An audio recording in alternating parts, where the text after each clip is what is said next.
De João, no capítulo 11, nós lemos uma história fantástica de ressurreição, em que Jesus ressuscita Lázaro, basicamente, né? Já começamos contando o final da história, né? Isso não é muito legal num filme, quando você assiste e já sabe o final, mas neste caso já sabemos. Mas aprendemos com a caminhada que temos de Jesus aqui, e Ele está caminhando, não só aqui o que acontece, né, mas Ele está rumando para Jerusalém, e você sabe muito bem o que vai acontecer em Jerusalém. Jesus será crucificado. Nesta caminhada, nós estamos relativamente no meio de João, capítulo 11 é um pouco mais do meio, porém, nós já estamos no final da história. Sabe por quê? Ou da história de Jesus neste caso. Porque ele, a partir do capítulo 13, já é a ceia que ele está tomando com os discípulos, já é o lava-pés, né, no caso, e todo o restante ali da oração sacerdotal e tudo mais. Então, nós já estamos rumando para os últimos acontecimentos. Aqui Jesus começa a caminhar para a sua morte. Você vai ver no meio da nossa leitura que ele vai para a Judéia. Tomé não gosta muito, você vai ver o que Tomé fala. Mas ele está caminhando para a Judéia, que é a região onde está Jerusalém. Dessa caminhada ele nunca mais volta, né? Antes da sua morte, né? Volta depois, ressuscita, vai para Galiléia, mas antes da morte ele não volta mais. Então Jesus está indo para a morte, mas olha que incrível, Jesus indo para a morte, ele dá vida para os outros. É uma boa analogia do que ele fez e do que ele faz. Ao caminhar para a morte, ou melhor, ao morrer, ele nos deu vida. E caminhando para Jerusalém, pronto para morrer, lá em Betânia, perto de Jerusalém, bem pertinho, ele ainda para e tem tempo de ressuscitar o seu amigo Lázaro, e nós iremos ler esse texto. É um texto muito grande, do qual eu quero ler todo ele contigo. Então nós vamos dividir, nós vamos lendo e vamos conversando, tal como uma caminhada junto com Jesus, tá bom? Vamos começar até o verso 7. Estava então enfermo um certo Lázaro de Betânia, aldeia de Maria e de sua irmã Marta. E Maria era aquela que tinha ungido o Senhor com unguento e lhe tinha enxugado os pés com seus cabelos, cujo irmão Lázaro estava enfermo. Mandaram-lhe, pois, suas irmãs dizer: Senhor, eis que está enfermo aquele que tu amas. E Jesus, ouvindo isso, disse: esta enfermidade não é para a morte, mas para a glória de Deus, para que o Filho de Deus seja glorificado por ela. Ora, Jesus amava Marta e a sua irmã e a Lázaro. Ouvindo, pois, que estava enfermo, ficou ainda 2 dias no lugar onde estava. Depois disso, disse aos seus discípulos: vamos outra vez para a Judéia. Até aí, neste momento. Gente, você já passou por alguma dor na sua vida? Você já passou por alguma dificuldade na sua vida? Seja a dor do luto, que é o perder alguém, seja uma dor, eu acho que essa é a maior, né? Mas uma dor menor, como a dor de algum projeto seu que não dá certo. Então você perde o emprego, por exemplo, você acaba um relacionamento, né? Ou coisas assim que são dolorosas para a nossa vida, certamente. E às vezes a gente fica se perguntando: e o que será que Deus fala para nós, né? O que Deus tem a ver com isso? Parece que Marta, Maria e Lázaro provaram do fel, né? Do amargor de ver, de passar por situações em que Jesus lida de um modo diferente. Então, o tema de hoje é Jesus diante da dor, e a primeira coisa é como ele age diante da dor, ou como ele age diante das dores. Qual é a perspectiva de Deus e não nossa? Porque a minha perspectiva é: tudo que está doendo tem que parar de doer. Não é assim contigo? O que está doendo tem que parar de doer. Eu tomo lá o analgésico, o antibiótico, eu faço o que for preciso, né? E a gente vai até se acostumando com a dor. Não acontece isso com você? Começa a doer seu pé, no meu caso já aconteceu, então você começa a andar de um jeito diferente, fala: não, se eu andar assim, só precisa andar assim para o resto da vida, que pronto, né? Não acontece? A gente se acostuma com a dor, mas Jesus lida com ela de um modo diferente. Como que ele age diante da dor? Nós lemos aqui E para mim, pelo menos, passava desapercebido, porque a grande questão é o final da história, quando Jesus ressuscita Lázaro. Mas aqui, quando Jesus decide demorar, aliás, Jesus faz isso, ele decide demorar, o amigo dele, como diz as irmãs, aquele que tu amas, estava enfermo. Jesus dá uma esperadinha ainda, e ele fala o seguinte, eis aí a primeira coisa de como Jesus age diante da dor: esta enfermidade não é para a morte, mas para a glória de Deus. Primeiro, Jesus nos mostra que a enfermidade, a dor, a tristeza, a angústia, a tribulação servem para a glória de Deus. Por que Deus deixa você ser atribulado? Vamos pensar sinceramente, irmãos. Deus é tão poderoso, se Ele criou o mundo só com a fala dEle, é só Ele pensar que a dor passa. Você já não fez esse cálculo? É um cálculo simples, é só Deus querer, então de certa forma Ele está permitindo.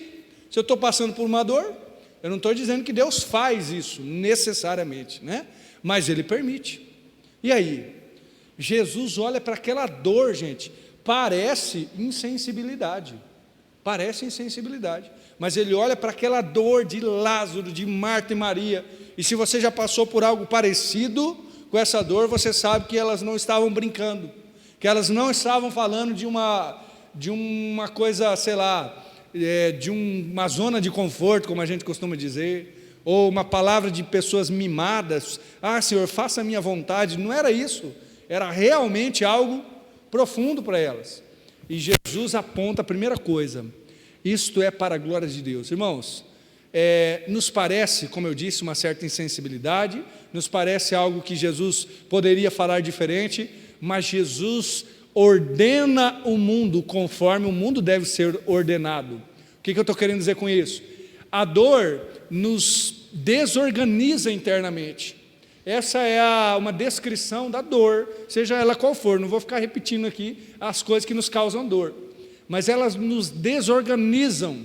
Quando você está com dor, ou sentindo uma dor emocional, até nesse sentido, você às vezes até se cuida menos, não é verdade? Até da roupa, do cabelo. Por quê? Porque você está de certa forma desorganizado. A casa vai ficando desorganizada, porque você está com dor, tem alguma coisa, então você não tem aquela força necessária para arrumar as coisas, e é apenas uma ilustração de como está o nosso coração. Então Jesus olha para a dor e diz assim: vamos organizar esse negócio, eu vou contar para que serve a dor, ela serve para a glória de Deus. Tudo está abaixo da glória de Deus, essa é a grande questão.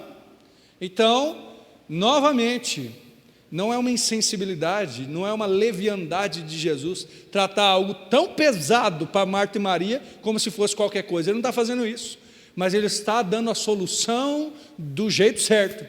Como que Jesus age diante da dor?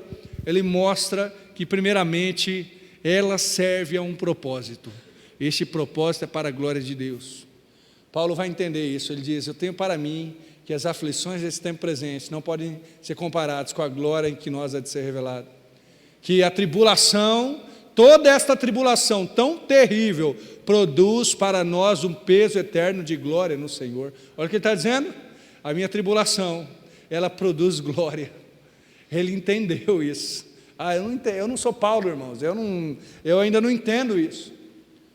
Mas qual que é o poder disso para mim? Primeiro, que eu sou um servo de Jesus, você também. Então tudo que nós temos está abaixo de Jesus, tudo que nós temos é para a glória de Deus.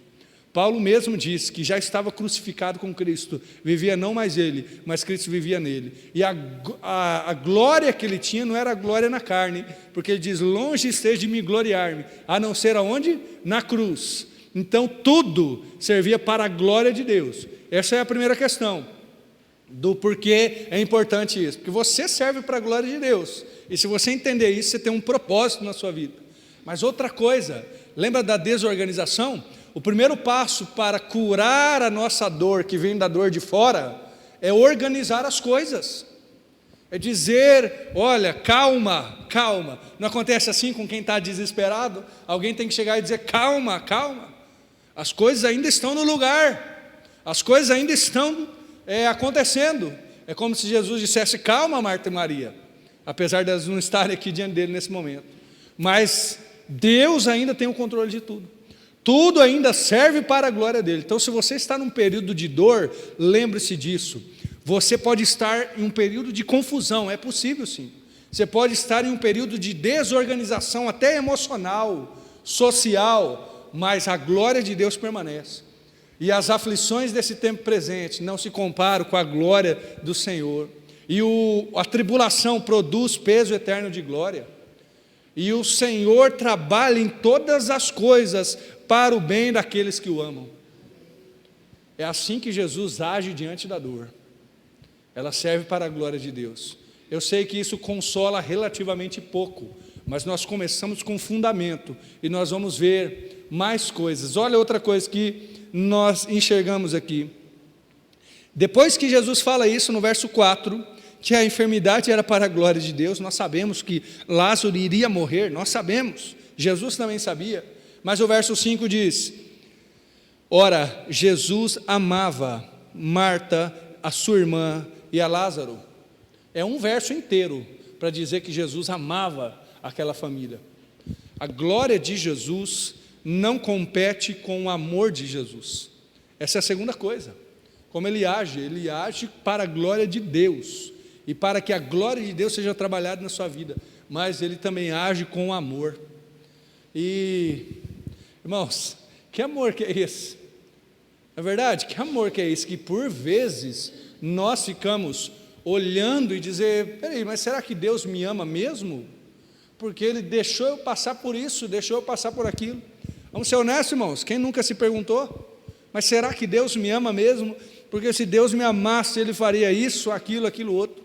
O testemunho bíblico é que Jesus amava eles, mas mesmo os amando, permitiu que eles passassem por algo que serviria para a glória de Deus.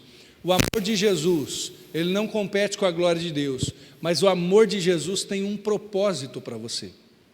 Qual que é o propósito? O propósito não é te responder na hora que você quer. O propósito não é fazer aquilo que eu e você queremos na hora, porque às vezes a gente dá uma de Deus, não é verdade? A gente vai diante de Deus e a gente quer ensinar Ele. Senhor, se o Senhor fizer isso aqui, eu já fiz tantas vezes essa oração.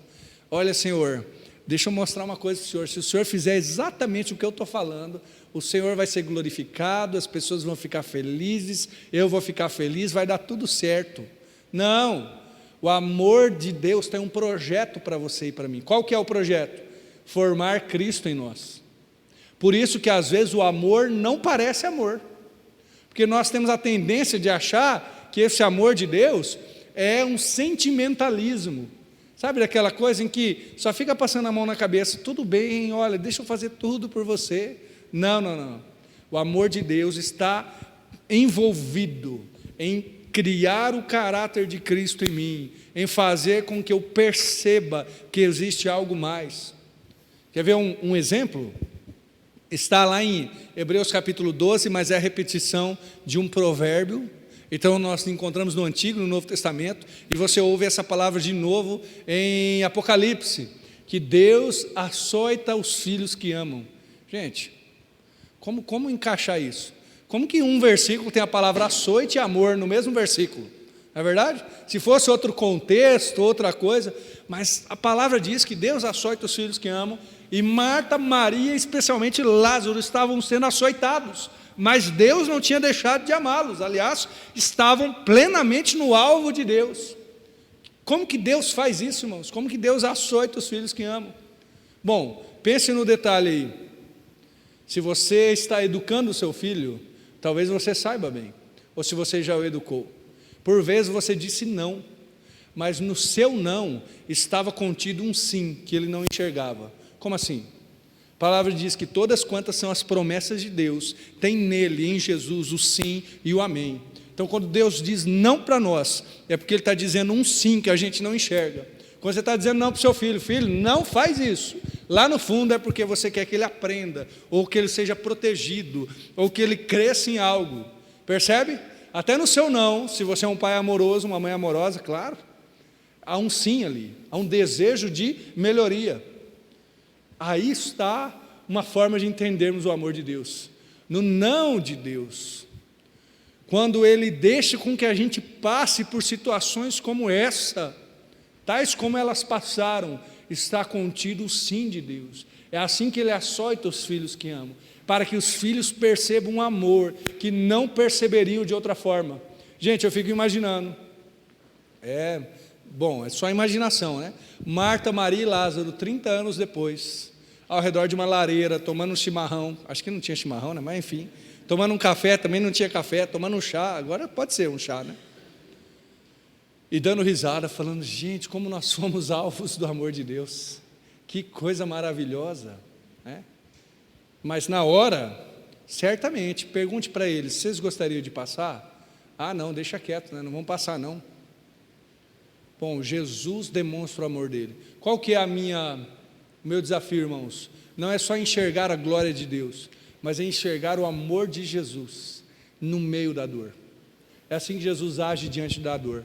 O amor dele não diminui, mas o amor dele é como, vou usar outro exemplo, como aquela árvore que está em um solo seco e que precisa se enraizar mais, e parece tão ruim talvez para aquela árvore, porque ela precisa que as raízes vão mais fundo, para encontrar água mais no fundo, mas na verdade ela está se tornando mais e mais enraizada, no não de Deus ao sim de Deus, ou seja, quando Deus açoita é porque há amor, porque Ele está fazendo com que você seja mais profundo, para que eu e você não cheguemos no final da nossa vida ainda superficiais, não entendendo como age o amor de Deus. Veja, Jesus fez tudo isso porque Ele amava aqueles três. Então, pense isso na sua vida. Por vezes nós passamos por tribulações e perguntamos, onde está o amor de Deus? O amor de Deus está aí, exatamente aí, fazendo com que a gente cave mais fundo, que as raízes vão mais fundo, que a gente enxergue o não no sim, que a gente enxergue a presença de Deus até na ausência da resposta. Aí está o amor de Deus. Aonde? Em nós buscarmos a Ele. O amor de Deus está no fato de quando eu estou com fome e sede, eu me desespero pela resposta, pela presença, pela graça dEle, e assim eu fico mais apto a receber dEle. Se Deus tivesse dado tudo o que você queria, se todas as respostas de Deus fossem imediatas, talvez você nem estaria aqui. Pode ser que muita coisa Deus fez com que você se enraizasse nessa busca, naquele momento pensando, será que Deus me ama? Mas depois vendo o amor dEle. Outra coisa que nós vemos, irmãos, Jesus espera ainda um tempo, Ele deixa passar 2 dias, porque Ele não vai na hora. É como se Ele dissesse, eu estou esperando o Lázaro morrer, basicamente é isso, estou esperando isso, pelo menos no caso de Jesus aqui. E nós vemos uma outra coisa, o tempo também é servo de Deus. Como que Jesus age diante da dor? Ele age para a glória de Deus, Ele age com amor a você, e Ele é Senhor de todas as coisas. Gente, quando diz todas as coisas, são todas as coisas. Então até o tempo está nas mãos de Jesus. Ele age conforme Ele deseja, está tudo cronometrado, vamos dizer assim, está tudo conforme a vontade dEle. E essa é uma briga que a gente tem com Deus, muito grande, muitas vezes, não é verdade? Que a gente quer para ontem, a gente não queria nem passar um momento com a tribulação, com a angústia, com a tristeza, com a dor, mas Jesus é Senhor do tempo, então Ele espera, porque Ele sabe o que é melhor. E quem sabe, irmãos, Jesus também espera para fazer coisas na nossa vida, porque Ele sabe o que é melhor para nós. Quem sabe Jesus diz não, ou manda a gente aguardar, porque eu e você não estamos preparados para administrar aquilo que gostaríamos, para ter nas mãos aquele dom, aquela coisa, aquela resposta que viria dEle.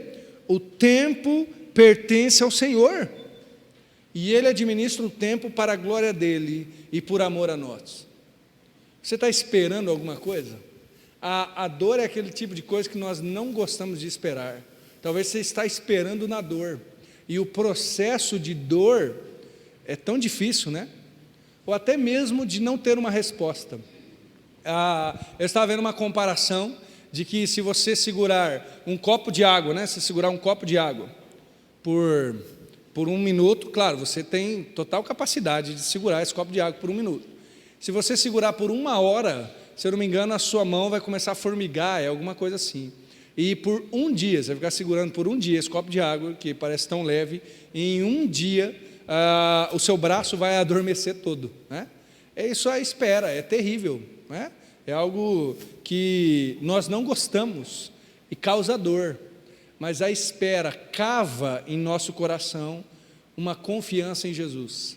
A espera faz com que seja provado em nós se nós amamos mais a Cristo ou ao nosso tempo, a nossa resposta, o nosso desejo. Se você está esperando, então espere mesmo.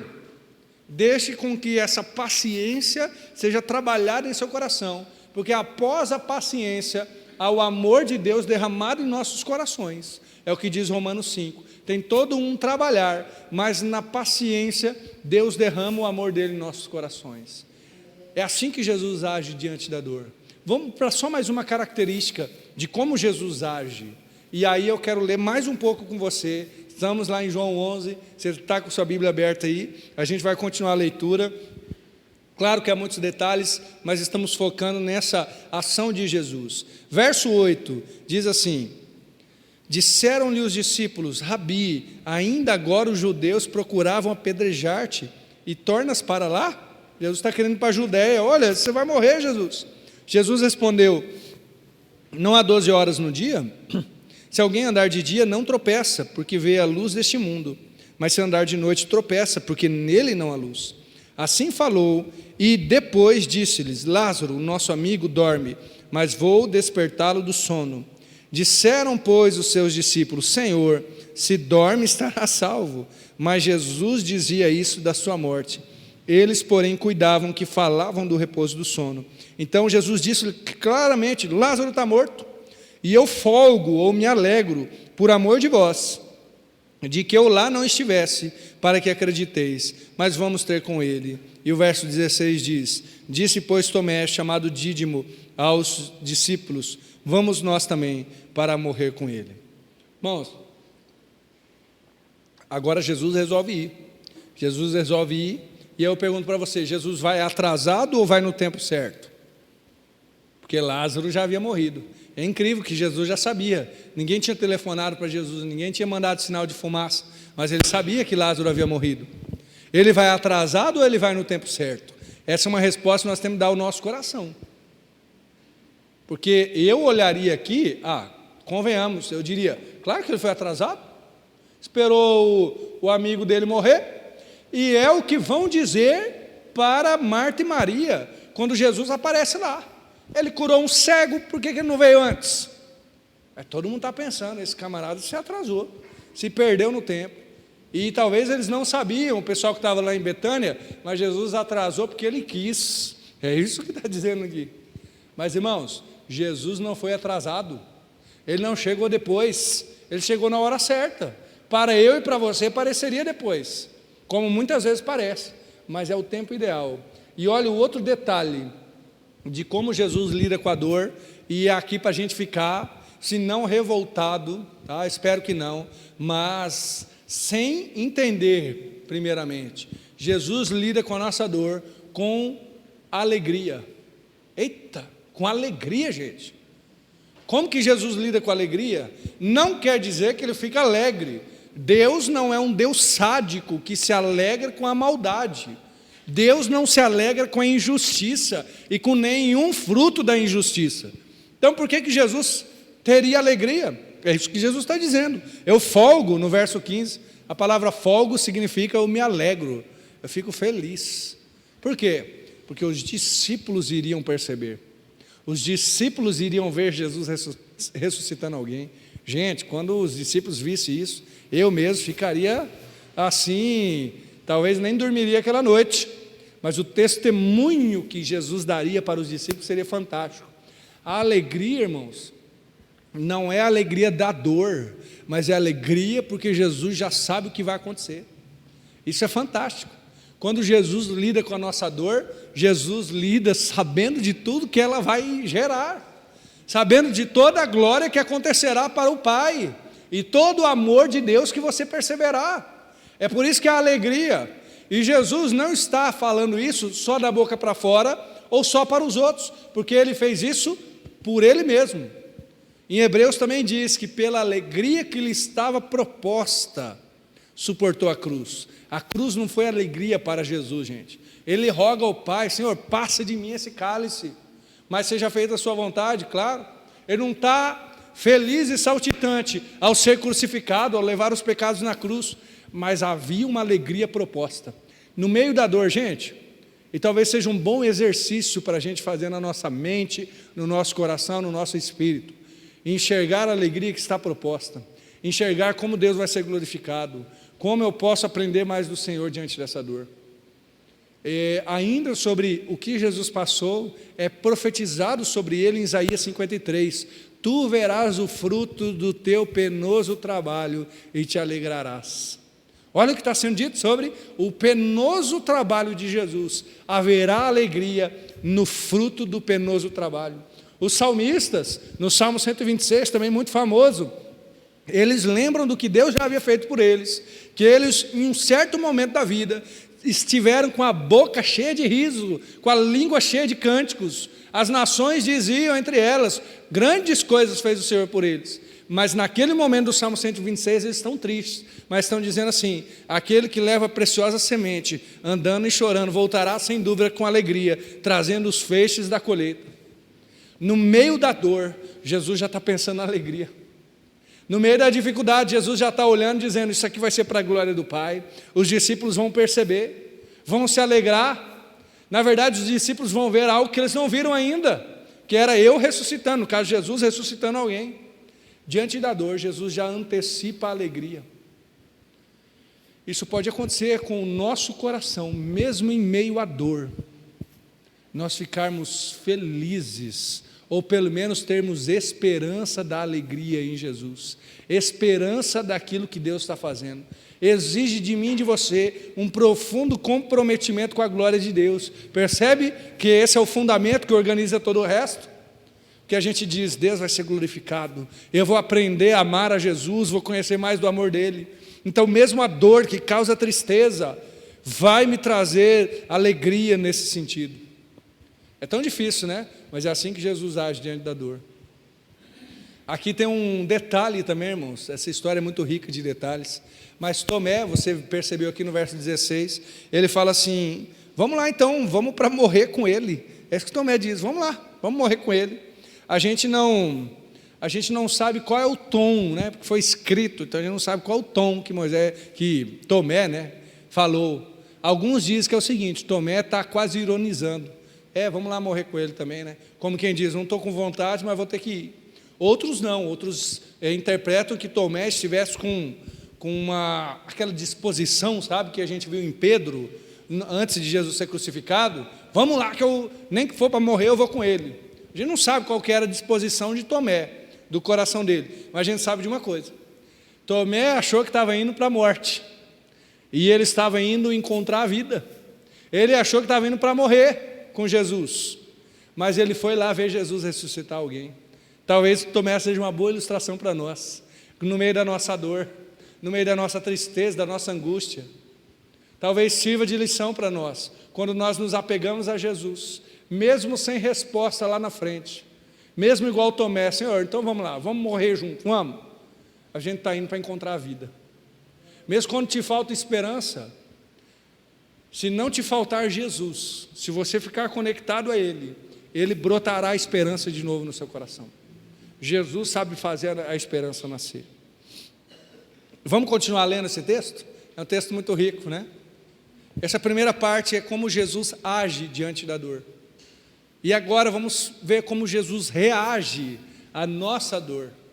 Ou seja, como Ele não só lida com a dor, mas como Ele lida conosco no meio da dor. Como que Jesus lida conosco? E aí eu vou ler um bom trecho. Gosto de ler bastante o texto bíblico, né? Porque a Bíblia já fala por si mesma. Se eu não falar, a Bíblia já está falando, né? Verso 17 em diante.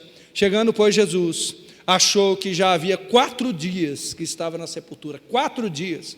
Ora, Betânia distava de Jerusalém 15 estádios, e muitos dos judeus tinham ido consolar Marta e Maria acerca do seu irmão. Ouvindo, pois, Marta que Jesus vinha, saiu-lhe ao encontro. Maria, porém, ficou assentada em casa. Disse, pois, Marta a Jesus: Senhor, se tu estivesse aqui, meu irmão não teria morrido. Mas também agora sei que tudo quanto pedires a Deus, Deus o concederá. Disse-lhe Jesus: teu irmão há de ressuscitar? Disse-lhe Marta: eu sei que há de ressuscitar na ressurreição do último dia.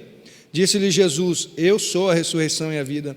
Quem crê em mim, ainda que seja morto, viverá. Todo aquele que vive e crê em mim nunca morrerá. Crês tu isso? Disse-lhe ela: sim, Senhor, creio que tu és o Cristo, o Filho de Deus que havia de vir ao mundo. Dito isso, partiu e chamou em segredo a Maria, sua irmã, dizendo: o Mestre está aqui e te chama. Ela, ouvindo isso, levantou-se e foi ter com ele. Ainda Jesus não tinha chegado à aldeia, mas estava no lugar onde Marta o encontrara. Vendo, pois, os judeus que estavam com ela em casa e a consolavam, que Maria apressadamente se levantara e saíra, seguiram-na dizendo: vai ao sepulcro para chorar ali. Tendo, pois, Maria chegado onde Jesus estava e vendo, lançou-se aos seus pés, dizendo: Senhor, se tu estivesse aqui, meu irmão não teria morrido. Jesus, pois, quando a viu chorar, e também chorando os judeus que com ela vinham, moveu-se muito em seu espírito e perturbou-se, e disse: onde tu o pusestes? Disseram-lhe: Senhor, vem e vê. E Jesus chorou. Disseram, pois, os judeus: vede como o amava. Mas alguns deles disseram: não podia ele, que abriu os olhos ao cego, fazer também com que este não morresse? Jesus, pois, movendo-se outra vez muito em si mesmo, foi ao sepulcro. Era uma caverna e tinha uma pedra posta sobre ela. Vamos até aí, depois a gente lê o final. Gente, como Jesus lida com a nossa dor? Como Jesus reage à nossa dor? Nós temos a dor das três. A dor da Marta, que aparece de um jeito, a dor da Maria e a dor do Lázaro, que já é o depois da dor, né? O Lázaro já está abatido ali, ou morto há 4 dias. Alguns dizem, irmãos, isso é uma interpretação, de que havia uma crença popular, e aquele povo tinha muitas crendices mesmo. Havia uma crença popular, que quando uma pessoa morria, o espírito rondava durante 3 dias. Isso não está na Bíblia, mas alguns judeus acreditavam nisso. Então, alguns creem que Jesus esperou 4 dias para que essa crença popular não fizesse mais efeito no coração das pessoas do que a ressurreição de Jesus. Porque alguns poderiam dizer: não, mas Jesus não fez nada, foi só pura sorte, pura coincidência. O Espírito estava lá rondando, voltou nele e ele reviveu. Alguns que estudam essas crendices vão dizer que é porque naquela época não havia uma medicina apurada. Então, uma pessoa que talvez muito adoentada, aparentasse ter morrido, depois revivia, depois voltava a si, e alguém dizia: aí, está vendo, morreu e voltou o espírito. Mas isso não tem nada na Bíblia, né? É possível que Jesus tenha esperado por causa desse testemunho, para que ninguém tivesse o que dizer, mesmo que fosse a partir de uma crendice popular. Mas nós estamos lidando com a dor dessas 3, a Marta, a Maria e o Lázaro já morto, né? A Marta é a primeira. Você lembra da história de Marta e Maria? Quando Jesus vai na casa delas, Jesus gostava de visitá-las. Marta é aquela mulher prática, aquela pessoa que está lá fazendo as coisas que ela tem que fazer, né? Marta está assim, servindo. E, gente, tinha um monte de gente lá, eu fico imaginando que Marta estivesse assim também. A Bíblia não está dizendo, mas Marta era uma mulher prática. Imagine chegando, recebendo um monte de gente para o velório, para o sepultamento do seu irmão. Talvez ela estivesse lá nas panelas, cuidando das coisas. Eu fico imaginando Marta olhando para o céu, talvez aquela mesa, né? Tentando imaginar o que acontecia, aquela mesa cheia de farinha, ela com avental, com uma bandana, sei lá, olhando para cima, dizendo: se Jesus estivesse aqui, isso não teria acontecido. Esse era o choro de Marta e era o choro de Maria também, porque elas duas vão falar a mesma coisa. E, gente, ela estava certa, as duas estavam certas. Se Jesus estivesse ali, aquilo não tinha acontecido. E é assim com a nossa dor, não é verdade? A gente olha para Jesus, olha para Deus e fala: se Deus quisesse, aquilo não teria acontecido. Alguns olham talvez como Marta e dizem: olha, se Jesus tivesse agido, aquele meu familiar não teria caído na drogadição, por exemplo, ou não teria acontecido aquela fatalidade, aquela tristeza, aquela dor. Vou falar a verdade, irmãos, nós temos esses pensamentos. Marta chega para Jesus e fala: se o senhor estivesse aqui, ela corre, porque ela é prática, isso não teria acontecido. Há uma grande indagação diante da dor. e diante de nós não vermos Deus fazendo as coisas, a gente talvez chegue ao seguinte pensamento: ou Jesus não fez porque Ele não podia, porque Ele não tem poder, ou Ele não fez porque Ele não é amoroso o suficiente.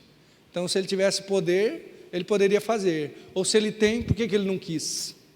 Qual que é a resposta de Jesus para Marta? Marta, Ele vai ressuscitar. E Marta sabe, Marta não é boba, ela conhece as Escrituras, que era o Antigo Testamento até então. E ela disse: eu sei, Ele vai ressuscitar no último dia, porque era a promessa do Senhor, haverá ressurreição no último dia. Ainda cremos nessa promessa. E Jesus fala: não, Marta, eu sou a ressurreição e a vida. Para Marta, que precisa de explicação, que é uma pessoa talvez mais racional, mais prática, sabe o que Jesus faz? Jesus dá a explicação. Mas a explicação não é do jeito que ela queria, e não é nem do jeito que eu gostaria. Porque eu confesso, irmãos, quando eu estou no meio da dor, eu gostaria que Jesus viesse aqui e me falasse uma palestra. Ó, você está passando por isso, porque é assim, assim, assim, assim. Não é verdade? Isso aqui depois vai acontecer isso, e amanhã depois, ó, mas lá no final, Jesus não faz nada disso. Não espere esse tipo de explicação de Deus, porque Ele normalmente não dá. Ele é poderoso, pode fazer contigo, mas não parece esse o padrão que Deus usa. O que Jesus faz então para explicar para Marta? Jesus apresenta Ele mesmo. No meio da morte, no meio da dor, no meio do luto de Marta, Jesus olha para ela, ela precisa de uma explicação, Ele explica. Sabe o que Ele fala? Eu sou a ressurreição. Irmãos, eu tenho plena certeza que como Deus reage à minha dor, sabe como? O maior consolo de Deus é o próprio Deus. O maior consolo de Deus não é uma resposta dEle para você.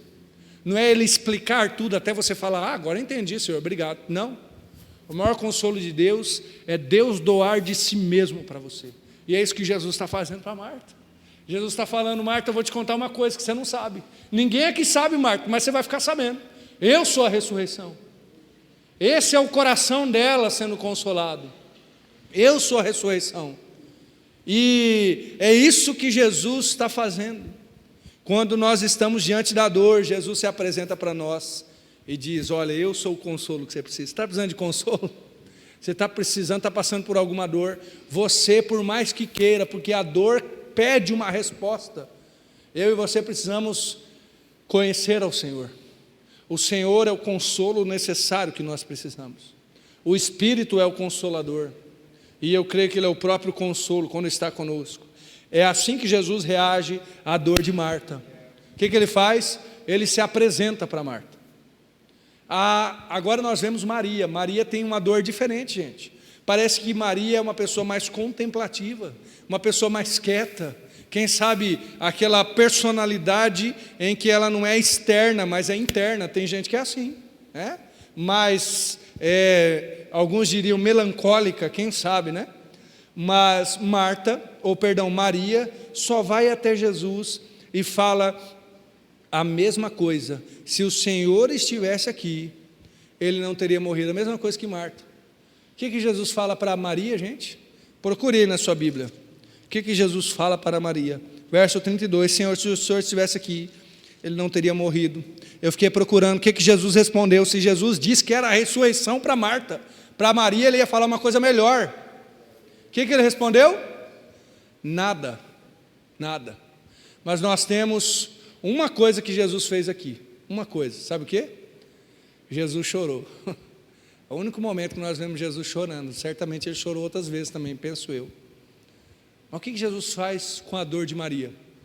Jesus participa da dor. Jesus chora junto. Se para Marta, que precisava de explicação, Ele apresenta a si mesmo, para Maria eu acho que a coisa é mais intensa. Eu imagino Ele sentando, abraçando Maria, os dois chorando. E gente, eu não acho que Jesus tenha chorado, sabe aquele choro contido, né? Quando vê, está escorrendo uma lágrima assim, Ele está pleno. Não, eu penso que Jesus estava abraçado com Marta, ou tem outros judeus aqui, chorando, porque Jesus chora. Essa é outra forma dele reagir à nossa dor. Ele se apresenta, mas Ele também entra na dor. Foi isso que Ele fez na cruz, irmãos. Foi isso que Ele fez. O que Ele fez? Ele entrou na nossa dor. Ele foi o mais castigado. Pelas feridas dele nós podemos ser sarados. As pisaduras que foram causadas em Jesus nos trazem salvação. É as chagas de Jesus que nós veremos lá no céu, lá na glória, que demonstrarão vida para nós. Em sua morte a vida. Jesus entra na dor, Jesus chora junto. Em alguns momentos a gente só precisa disso, não é verdade? Que alguém chore com a gente. Na verdade, quando a gente está com uma grande dor, talvez é a coisa que a gente mais precisa. Às vezes a gente faz uma coisa tão errada, irmãos. A gente fica tentando consolar com palavras tão superficiais. Tudo bem, mas é assim mesmo. Olha, não chora não. Você já tentou consolar alguém assim, dizendo não chora não? Não fala isso, a pessoa tem que chorar, tem que expressar a dor. Qual que é o maior consolo que você pode dar? Sentar do lado e chorar junto. E Jesus fez isso. Que ser humano e que Deus maravilhoso que Ele é. E a terceira dor, que era a dor da morte, o qual Lázaro estava passando. Nós vamos continuar lendo a partir do verso 39. Disse Jesus: tirai a pedra. Marta, irmã do defunto, disse-lhe: Senhor, já cheira mal, porque é já de 4 dias, Senhor. Disse-lhe Jesus: não te hei dito que se creres verá a glória de Deus? Tiraram, pois, a pedra. Jesus, levantando os olhos para o céu, disse: Pai, graças te dou, porque me haveres ouvido. Eu bem sei que sempre me ouves, mas eu disse isso por causa da multidão que está ao redor, para que creiam que tu me enviaste. Tendo dito isso, clamou com grande voz: Lázaro, vem para fora. O defunto saiu, tendo as mãos e os pés ligados com faixas, e o seu rosto envolto num lenço. Disse-lhe Jesus: desatai-o e deixai-o ir. Muitos, pois, dentre os judeus que tinham vindo a Maria e que tinham visto o que Jesus fizeram, creram nele. Agora, como Jesus lida com a dor de Lázaro? Jesus lida com a dor, talvez provando tudo isso, né? Como? Com ressurreição. Ele lida com a morte, trazendo vida. Se essa palavra para Lázaro serviu para ele, eu não acho que Jesus vai fazer isso com todos, porque certamente você já perdeu um ente querido e essa pessoa não voltou à vida aqui. Mas há uma verdade implícita aqui, sabe o que é? A ressurreição vence. Como que Jesus lida com a dor, da angústia, da tristeza e até mesmo do maior inimigo, gente, que é a morte, sabia?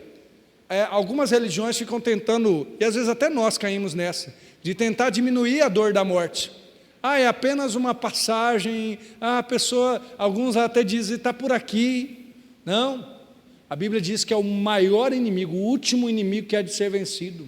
É isso que a Bíblia testifica sobre a morte. 1 Coríntios capítulo 15, verso 24, o último inimigo.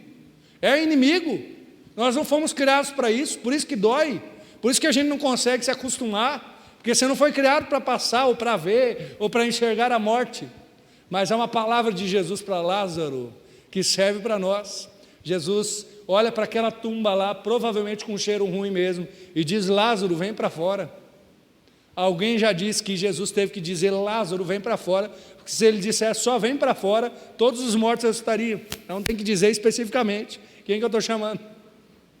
Mas haverá um momento, haverá uma esperança, é o que nós sabemos, ante a última trombeta, porque a trombeta soará e os mortos estarão incorruptíveis. Porque convém que isso que é mortal se revista de imortalidade, e o que é corruptível se revista de incorruptibilidade. E quando o que é mortal se revestir de imortalidade, e o que é corruptível se revestir de incorruptibilidade, cumprir-se-á a palavra que está escrita: tragada foi a morte na vitória. Qual é o consolo de Deus para o Lázaro, para aquele que enfrentou a morte? É a ressurreição. E a ressurreição de Lázaro testifica a ressurreição que todos nós passaremos. Isso serve de consolo de fato para as nossas vidas. Paulo, nesse texto que eu estou citando agora, também é 1 Coríntios capítulo 15, que Paulo está lidando com morte, com ressurreição. Ele faz como se fosse uma piada diante da morte. Onde está a morte, a tua vitória? Onde está o inferno, o teu poder ou o teu aguilhão? Ora, o aguilhão da morte é o pecado, e a força do pecado é a lei. Mas graças a Deus que nos dá a vitória em Cristo Jesus. Paulo entendeu o que aconteceu com Lázaro como uma representação da ressurreição que nós passaremos. Como que Jesus reage à dor de Lázaro? Jesus traz vida. Ele pode fazer isso, claro, eu creio que ele pode ressuscitar pessoas, mas além disso, a grande promessa é que nós participaremos da ressurreição de Jesus. Nós, ainda que este corpo se deteriore, ainda que o exterior se corrompa, o interior vai se renovando com tudo em dia a dia. E nós podemos crer que no final das contas a vida vai vencer. Nós podemos crer que no final das contas Jesus vai vencer, sabe por quê? Porque ele já é vitorioso. Porque diante da morte de Lázaro ele pode dizer, acabou aqui a morte, pode vir a vida. E no final das contas nós vamos perceber que por mais que a morte pareça esse cachorro bravo que fica latindo para a gente, você já passou perto de um cachorro bravo, grande, aí chega o dono e diz, chega, vem, e ele sai mansinho, é assim com a morte. Vai chegar uma hora que Jesus vai dizer, chega, e o mar vai devolver os seus mortos, e os mortos restarão incorruptíveis, percebe? Essa é a esperança que nós temos, irmãos, essa é uma esperança que não pode falhar. Por quê? Porque ela não está alicerçada em você, ela não está alicerçada em mim, mas está alicerçada em Jesus, e Jesus não mente, Jesus não erra, é assim que ele lida com a nossa dor. Quero orar junto com você, enxergando tudo isso, né? Toda essa dureza da vida, pensando em como nós podemos viver tudo isso para a glória do Senhor, para que o amor de Deus seja derramado em nossos corações através da paciência em esperar Jesus, para que a vida de Jesus brote em nós. Vamos orar. Senhor Deus, obrigado, Pai, porque Jesus ressuscitou Lázaro, obrigado porque Jesus ressuscitou ao terceiro dia, e porque podemos crer que a morte não é a última palavra.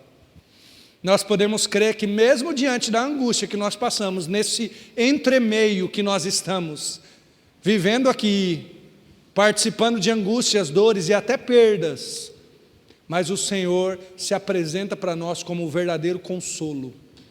O Senhor senta e chora com a gente.